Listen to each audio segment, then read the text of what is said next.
தமிழ்நாட்டில் இருக்கிற அத்தனை அரசியல்வாதிக்கும் சொல்கிறேன்.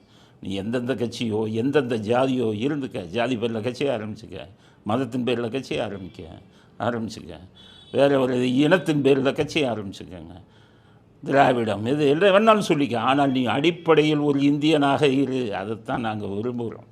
அப்படி ஒரு திராவிட இயக்கத்தின் தலைவர் ஒருவர் தேசிய கொடியை தூக்கி பிடித்து கொண்டு நடந்து வரும் பேரணி கண்கொள்ளா காட்சி அப்படிங்கிறது. ஆனால் அந்த கூட இருக்கிறவங்களையும் வரட்டுங்க. இன்றைக்கி கூட திருந்துற மாதிரி இல்லை.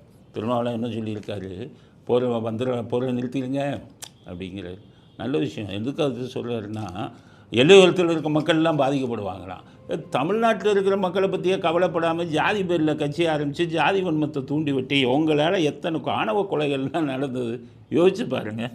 இப்போ தமிழ்நாட்டில் இருக்கிற தமிழர்களே, தமிழ் மக்களை நீங்கள் இப்போ நேசிச்சிங்களா? தமிழ் மக்களுக்குள்ளேயே ஜாதி என்ற பிரிவை வைத்து ஜாதிய பிரிவை உருவாக்கி பல பிரச்சனைகளை உருவாக்கிய நீங்கள் இந்திய இதில் எல்லையோரத்தில் இருக்கக்கூடிய மக்களை பற்றி பேசுவதற்கும் சிந்திப்பதற்கும் உங்களுக்கு என்ன தகுதி இருக்கிறது?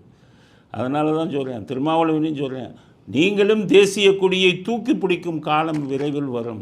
ஸ்டாலின் இவர்களை எல்லாம் திமுக கூட்டணியில் இருந்து அடித்து விரட்ட வேண்டும்.